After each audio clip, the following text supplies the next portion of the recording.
Hello students, आज हम पढ़ेंगे लॉस्ट स्प्रिंग का सेकंड पार्ट। फर्स्ट पार्ट हम ऑलरेडी कर चुके हैं, जिसमें लेखिका ने साहिब नाम के लड़के की स्टोरी बताई थी और उसमें उसकी पैथेटिक कंडीशन को दिखाया था। और आज ये जो सेकंड पार्ट है, I want to drive a car, इसमें एनिस जुंग जो है एक लड़का है मुकेश नाम का, उसकी पैथेटिक कंडीशन के बारे में बताती हैं कि किस प्रकार से इस जो क्लास के जो बच्चे हैं, यानी कि इस सेक्शन के जो बच्चे हैं, जो बच्चे बिल्कुल जो हमारा समाज का बिल्कुल जो निचला वर्ग है, उसके बच्चे किस प्रकार से अपने सपनों को पूरा नहीं कर पाते। सपने पूरा करना तो बहुत दूर की बात है, बहुत से बच्चे तो ऐसे हैं, जैसा कि हमने साहिब के बारे में देखा कि उनके कोई सपने ही नहीं हैं। उनको लगता ही नहीं है कि जिस दुनिया में वो जी रहे हैं, इससे बाहर भी वो निकल सकते हैं। आज इस पार्ट में जिस लड़के मुकेश के बारे में राइटर बात करती हैं, वो लड़का उसकी एम्बिशन है, वो अपने इस लिमिटेड से वर्ल्ड से बाहर निकलना चाहता है और एक कार मैकेनिक बनना चाहता है। इस स्टोरी में मुकेश नाम का लड़का है जो कि फ़िरोज़ाबाद में रहता है, और आप हमें और आप सबको पता है कि फ़िरोज़ाबाद सिटी यूपी में है और it is famous for bangle making industry. कि बैंगल में कांच की जो चूड़ियाँ हैं वो फ़िरोज़ाबाद में बनती हैं और लगभग हर घर इस व्यवसाय में लगा हुआ है। और व्यवसाय ऐसा कि पुश्तैनी जनरेशन टू जनरेशन जो है वो ट्रांसफ़र होता आ रहा है, कि उनकी जो जो पीढ़ियों में बड़े लोग काम करते थे, उससे नेक्स्ट जनरेशन भी वही काम कर रही है और सब जो है उसी धंधे में लगे हुए हैं। लेकिन मुकेश नाम का लड़का, इसके कुछ सपने हैं, ये इस काम को छोड़कर मोटर मैकेनिक बनना चाहता है। तो इस स्टोरी में राइटर जो है इस लड़के की स्टोरी बताती हैं और उसके माध्यम से बताती हैं कि किस प्रकार से इनके सपने जो हैं साकार करने के लिए इनको कितनी मेहनत और कितनी दुविधाओं से होकर निकलना पड़ता है। और सपने पूरे भी पता नहीं उसका सपना पूरा हो पाएगा या नहीं, लेकिन फिर भी मन में एक आस है, सपने ले रखा है, सपना देख रखा है और उसका पूरा करने की उसको उम्मीद है। तो स्टोरी में शुरू करती हूँ। I want to drive a car, Mukesh insist on being his own master, I will be a motor mechanic, he announces. Do you know anything about cars? I ask. I learned to drive a car, he answers, looking straight into my eyes. His dream looms like a mirage amid the dust of streets that fill his town Firozabad, famous for its bangles. Every other family in Firozabad is engaged in making bangles. It is the center of India's glass blowing industry, where families have spent generations working around furnaces, welding glass, making bangles for all the women in the land, it seems. I want to drive a car, मैं car चलाना चाहता हूँ। मुकेश नाम का लड़का है, वो ये बात कहता है जब लेखिका उससे मिलती हैं और वो जोर देता है कि मैं एक मोटर मैकेनिक बनना चाहता हूँ। तो वो पूछती हैं कि क्या तुमने कभी कारों के बारे में क्या तुम जानते हो, कुछ जानते हो उसके बारे में। कहता है कि मैं कार चलाना सीखना चाहता हूँ। और मुकेश जो है सीधा राइटर से आंख मिलाकर बात करता है। मुकेश जो है वो फ़िरोज़ाबाद से बिलोंग करता है और फ़िरोज़ाबाद जो है बैंगल मेकिंग इंडस्ट्री के लिए फेमस है। वहाँ कांच की चूड़ियाँ बनती हैं और हर फैमिली जो है इस काम में लगी हुई, और जनरेशन टू जनरेशन यही व्यवसाय उनका चलता आ रहा है। और furnaces where it is the center of India's glass blowing industry, where families have spent generations in making bangles. कि फ़िरोज़ाबाद जो है कांच की चूड़ियों का प्रमुख केंद्र है। इंडिया के अंदर मुख्य उद्योग जो कांच की चूड़ी बनने का है वो फ़िरोज़ाबाद के अंदर है, और बहुत सारी पीढ़ियाँ जो है कांच की भट्टियों के आसपास ही अपना जीवन व्यतीत कर दी। इसका मतलब ये है कि पीढ़ी दर पीढ़ी यही उनका व्यवसाय चलता आ रहा है। और Mukesh family is among them. None of them know that it is illegal for children like him to work in the glass furnaces with high temperatures in dingy cells without air and light, that the law, if enforced, could get him and all those 20,000 children out of the hot furnaces where they slog their daylight hours, often losing the brightness of their eyes. Mukesh's eyes beam as he volunteers to take me home, which he proudly says is being rebuilt. Mukesh का परिवार जो उनमें से एक है जो ये काम पीढ़ी दर पीढ़ियों से करता आ रहा है, और किसी को भी ये नहीं पता कि ये काम इलीगल है, कि बच्चों को इस काम में लगाना गैर कानूनी है। और अगर कानून का पता चल जाए और अगर कानून का एनफोर्स का मतलब लागू हो जाए, तो ये बच्चे जो इनमें ग्लास फर्नेसेस क्या होती है, भट्टियाँ जहाँ कांच को पिघलाया जाता है चूड़ियाँ बनाने के लिए, अगर लॉ लागू हो जाए, कानून अगर लागू हो जाए, तो ऐसे 20,000 यानी 20,000 बच्चे ऐसे हैं जो इन भट्टियों के सामने काम करते हैं, तो वो आज़ाद हो जाएंगे। Where they slog their daylight hours, और जो उन भट्टियों में वो जो है अपना पूरा दिन वहाँ व्यतीत कर देते हैं, और उसमें उनकी आई साइट जो है वो भी चली जाती है। Often losing the brightness of their eyes, उनकी आई साइट भी चली जाती है। मुकेश आइज बीम का मतलब चमक लाना, मुकेश की आंखें एकदम चमक जाती हैं कब, एज ही वॉलंटियर्स मतलब स्वेच्छा से, अपनी इच्छा से, टू टेक मी होम, कि वो मुझे अपने घर ले जाता है, तो उसको बड़ा अच्छा लगता है कि ये मेरे घर जाएंगी। Which is proudly says is being, और वो कहता है कि बड़े उसके साथ प्राउड के साथ, गर्व के साथ कहता है कि उनका घर दोबारा से बन रहा है। We walk down striking lanes chalked with garbage, past homes that remain hovels with crumbling walls, wobbly doors, no windows, crowded with families of humans and animal coexisting in a primeval state. He stops at the door of one such house, bangs a wobbly iron door and with his foot and pushes it open. We enter a half-built shack. In one part of it, thatched with dead grass, is a firewood stove over which sits a large vessel of sizzling spinach leaves. On the ground, in large aluminium platters, are more chopped vegetables.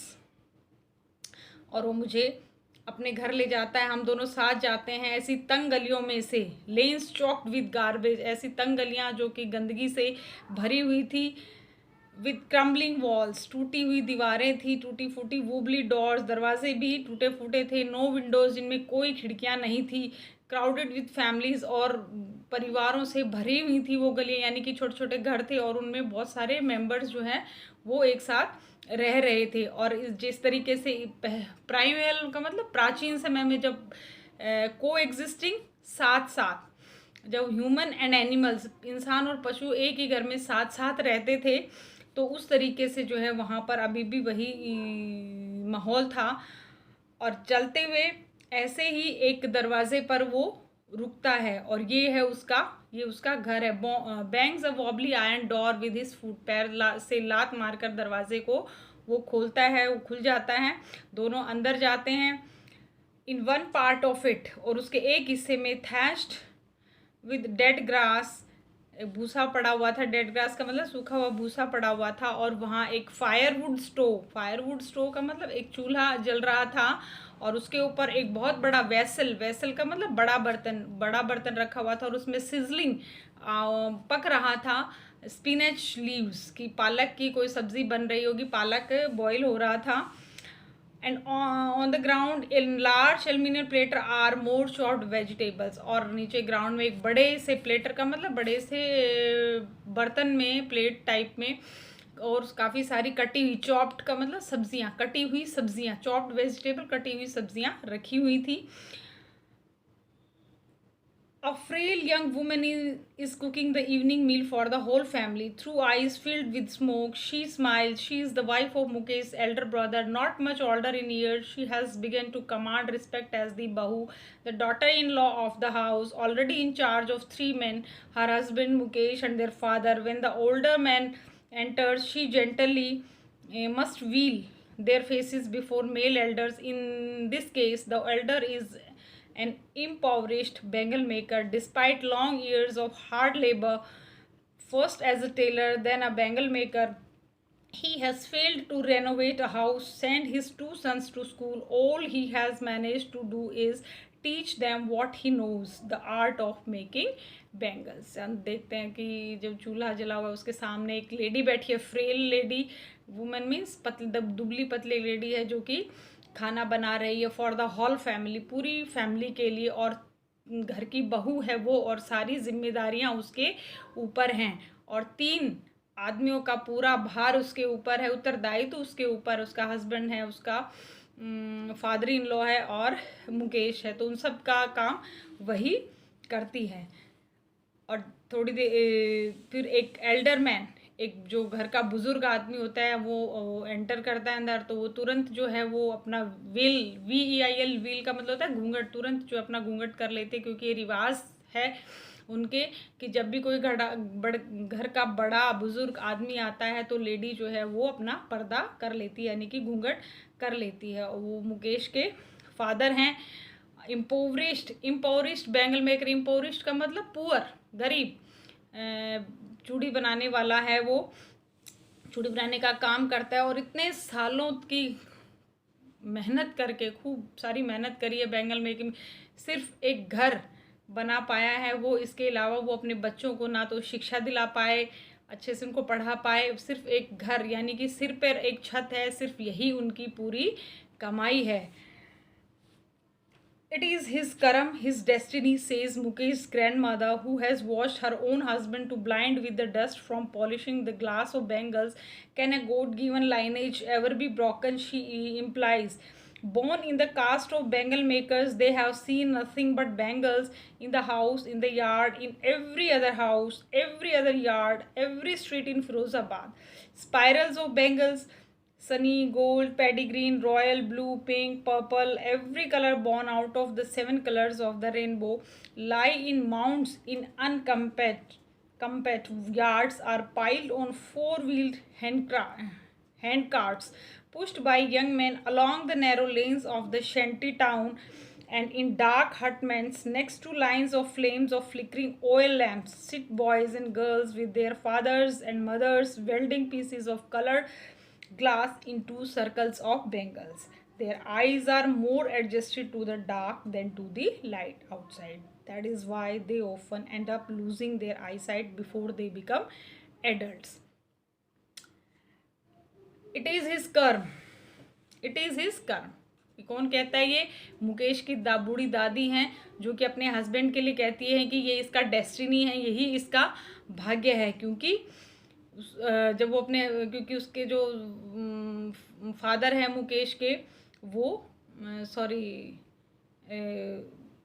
Blind हैं, उसका जो दादाजी है मुकेश के, वो blind हैं। With the dust from polishing the glass of bank, जो glass का काम करते हैं तो जब ग्लास घिसता है तो उससे पॉलिश उड़ती है, धूल उड़ती है बहुत ही बारीक, और उसकी वजह से, आंखों में गिरने की वजह से उसकी आई साइट चली गई है, दृष्टि चली गई है। और फिर वो मन ही मन सोचती है कि क्या कभी ये पुरखों से चली आ रही ये परंपरा कभी, या ये लाइनेज जो है कभी टूटेगी, क्योंकि वो ऐसी घर में जन्म हुआ जहाँ बैंगल मेकिंग का काम चल रहा है और हर घर में बैंगल मेकिंग का काम होता है। हर घर में चूड़ियों के स्पायरल्स हैं, स्पायरल यानी कि गुच्छे बने रखे हुए हैं, आपको हर गली में मिलेंगे, हर मोहल्ले में मिलेंगे, हर जगह रेहड़ियों पर मिलेंगी, चूड़ियाँ ही चूड़ियाँ दिखाई देंगी, हर कलर की और हर रंग की। और घर में जो फर्नेसेस हैं, भट्टियाँ, उनके सामने छोटे लड़के लड़कियां बच्चे सब बैठकर जो है उन कांच की चूड़ियों को जोड़ जोड़ कर जो है गोल गोल चूड़ियाँ बनाने का काम करते हैं। और इस काम को करते करते उनकी जो आँखें हैं, उनकी जो आई साइट है, वो धीरे धीरे एडजस्ट हो गई है अंधेरे के साथ, यानी कि अंधेरे में उनकी आई साइट एडजस्ट हो गई हैं और रोशनी में एडजस्ट होने की बजाय अंधेरे में ज़्यादा एडजस्ट हो गई, यानी कि उनकी आंखों को भी अंधेरे में काम करने की आदत पड़ गई है। अंधेरे में रह रहकर प्रकाश में, रोशनी में रहने में उनको दिक्कत आती है। और ये जो बच्चे हैं ये एडल्ट्स होने से पहले ही इन सब की आई साइट जो है बहुत ज़्यादा वीक हो जाती है। Savita, a young girl in a draping dress, sits along an elderly woman soldering pieces of glass as her hands move mechanically like the tongues of a machine. I wonder if she knows the sanctity of the bangles she helps make. It symbolizes an Indian woman's suhag, auspiciousness in marriage. It will dawn on her suddenly one day when her head is draped with red veil, her hands dyed red with henna, and red bangles rolled onto her wrist. She will then become a bride like the woman beside her who became one many years ago. She still has bangles on her wrist but no light in her eyes. एक वक्त शेर भर खाना भी नहीं खाया, she says in a voice drained of joy. She has not enjoyed even one full meal in her entire lifetime. That is what she has reaped.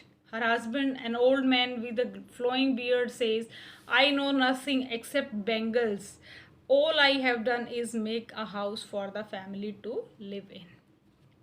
अब सविता नाम की एक लड़की है यंग, वो बैठी है अपनी उस एल्डरली उस बूढ़ी औरत के पास में, और वो भी चूड़ियों को जोड़ जोड़ कर जो है चूड़ियाँ बना रही हैं गोल गोल, और उसके हाथ जो है ऐसे चल रहे हैं जैसे कि मशीन पे चलते हैं, क्योंकि बार बना बना के काम कर कर के प्रैक्टिस उसकी हो गई, तो हाथ ऐसे मशीन की तरह उसके हाथ चल रहे हैं। और लेखिका कहती है कि उसको वास्तव में चूड़ियों का मतलब भी नहीं पता। बड़ी हैरानी होती है कि इनकी सैंक्टिटी, इन चूड़ियों की क्या पवित्रता है, क्या इनका महत्व है, क्या इनकी पवित्रता है, उसको ये कुछ भी नहीं पता। और उसको तब पता चलेगा जब उसकी शादी हो जाएगी और वो भी दुल्हन बनकर जब बड़ी हो जाएगी और दुल्हन बनेगी, और तब उसको पता चलेगा, जिस तरीके से उसकी दादी है, तब उसको पता चलेगा कि इन चूड़ियों का असल में क्या सिंबल है। क्योंकि हमारी भारतीय परंपरा में चूड़ियों को जो है सुहाग की निशानी माना जाता है, यानी कि जो शादीशुदा औरतें होती हैं उनके लिए चूड़ी पहनना का वो ज़रूरी होता है। तो और जो वो ब्राइड बन जाएगी तब उसको पता चलेगा, ठीक है। जो बूढ़ी औरत है उसके बारे में लेखिका कहती है कि वो अभी भी उसने चूड़ियाँ पहन रखी है, but she has no light in her eyes, लेकिन उसकी आंखों में कोई चमक नहीं है, और वो बड़ी मजबूर रिवश और अपनी वेदना को व्यक्त करती हैं। वो लेडी कहती हैं कि एक वक्त शेर पर खाना भी नहीं खाया, यानी कि कभी कोई टाइम ऐसा नहीं आया जब जी भरकर पेट भरकर उसको खाना मिला, यानी कि पूरी ज़िंदगी निकल गई लेकिन कभी ऐसा वक्त नहीं आया कि जब एक वक्त में पेट भरकर खाना खाया हो।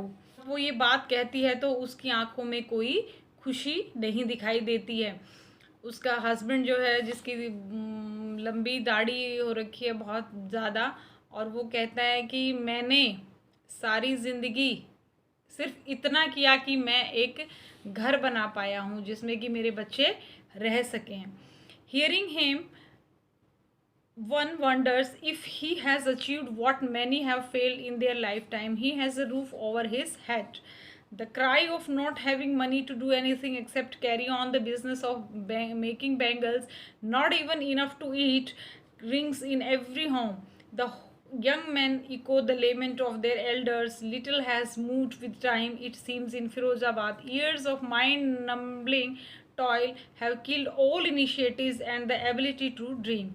Why not organize yourselves into a cooperative? I ask a group of young men who have fallen into the vicious circle of middlemen, who trapped their fathers and forefathers. Even if we get organized, we are the ones who will be hauled up by the police, beaten and dragged to jail for doing something illegal. They say one who will be hauled up by the police, beaten and dragged into jail for doing something illegal. They say there is no leader among them, no one who could help them see things differently. Their fathers are as tired as they are. They talk endlessly in a spiral that moves from poverty to apathy to greed and to injustice. Hearing him, उसकी बात सुनकर लेखिका को बड़ी हैरानी होती है कि उसने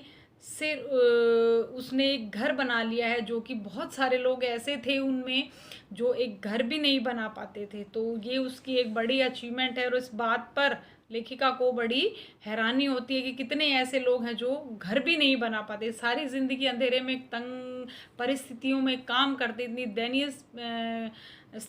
परिस्थिति में काम करते हैं और फिर भी एक घर नहीं बना पाते। तो ये बहुत ही ज़्यादा संवेदनशील स्थिति है, बहुत ज़्यादा दयनीय स्थिति है उनकी।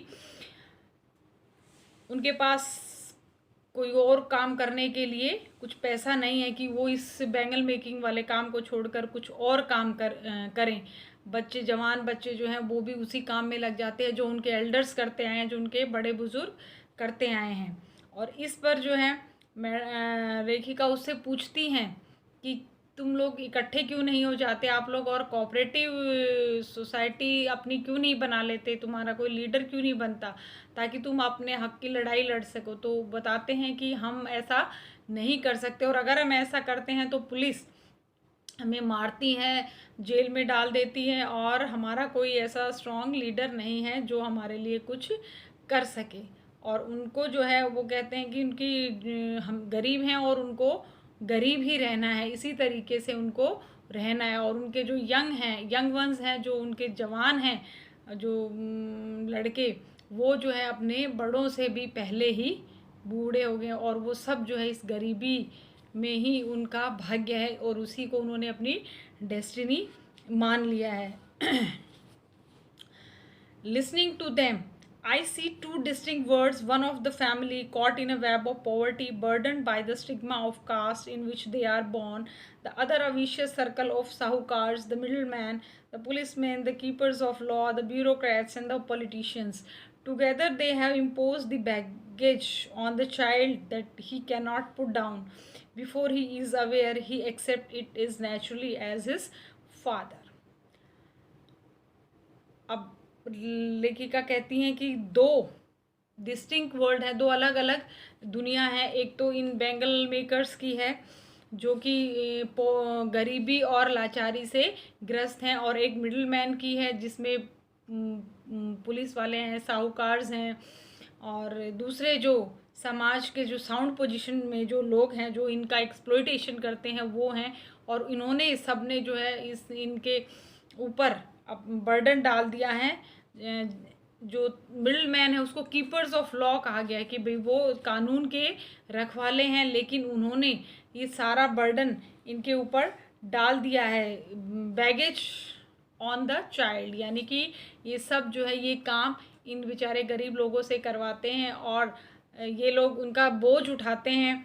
और जब तक ये लोग बड़े होते हैं, कुछ समझ पाते हैं इस बारे में, तब तक इनको इस बोझ को उठाने की आदत पड़ जाती है। कहने का अभिप्राय यहाँ ये है कि इनको गरीबी में रहने की आदत पड़ जाती है, इस चीज़ की कंडीशनिंग इनकी हो जाती है कि इनको ये काम करना है, इनके बड़ों ने किया और इनको करना है, और आगे आने वाली जनरेशन्स भी यही काम करेंगी और वो इस दलदल से बाहर नहीं निकल पाते। To do anything else would mean to dare, and daring is not part of his growing up. When I sense a flash of it in Mukesh, I'm cheered. I want to become a motor mechanic. He repeats he will go to a garage and learn, but the garage is a long way from his home. I'll walk, he insists. Do you also dream of flying a plane? He is suddenly silent. No, he says, staring at the ground. In his small murmur, there is an embarrassment that has not yet turned into regret. He is content to dream of cars that he sees hurtling down the streets of his town. Few aeroplanes fly over Firozabad. अब ये लोग साहस नहीं कर पाते, और साहस करने का मतलब यानी कि इस प्रोफेशन को छोड़ नहीं पाते, और अगर छोड़ना चाहें तो छोड़ने का मतलब ये है कि वो दुस्साहस कर रहे हैं। और इस तरीके का साहस करना उनकी उसमें नहीं है, उनकी उसमें संस्कारों में नहीं है। और जब राइटर कहते हैं कि मैं मुकेश की तरफ देखती हूँ तो मुझे बड़ी खुशी होती है, क्योंकि वो एकदम से कहता है कि I want to drive a car, या I want to become a motor mechanic, कि मुझे एक मोटर मैकेनिक बनना है और इसके लिए मुझे गैराज जाना पड़ेगा और सीखना पड़ेगा। और गैराज जो है शहर से बहुत ही, उनके घर से बहुत दूर है। तो कहता है कि वो पूछती हैं तो कैसे जाएगा, तो कहता है कि मैं पैदल ही चला जाऊंगा। फिर राइटर उससे पूछते हैं कि क्या तुम एरोप्लेन उड़ाना चाहते हो, प्लेन उड़ाना चाहते हो। तो इस पर वो बेचारा कुछ कह नहीं पाता, इज सडनली साइलेंट, एकदम से चुप हो जाता है, नो, और मना कर देता है, no. And he says staring at the ground, और ज़मीन की तरफ देखकर कहता है कि नहीं, क्योंकि वो अपनी धीमी सी आवाज़ में बड़ा इस बात पर बड़ा एम्बेरस होता है, बड़ा दुखी होता है दैट ही हैज़ नॉट या टर्न इनटू, दुखी होता है लेकिन अभी उसको इस चीज़ का पछतावा नहीं है। And he is content to dream of cars, और उसको संतुष्टि है कि वो एक कार मैकेनिक बन जाए, इसी में ही उसको संतुष्टि, यानी कि उसको सपना देख रहा है लेकिन सपना भी उसका ज़्यादा बड़ा नहीं है, क्योंकि कार जो है, कुछ एक कार जो है उनकी गलियों में, उनके मोहल्ले की तरफ आती है जिनको वो देखता है, और एरोप्लेन तो फिरोज़ाबाद में बहुत ही कम उड़ते हैं। और इस तरीके से लेखिका ने बहुत ही सुंदर तरीके से समाज के एक अनछुए वर्ग में किस तरीके से हमारे बच्चों का बचपन घुट रहा है उसके बारे में दिखाने की कोशिश करी है। Thank you and have a nice day.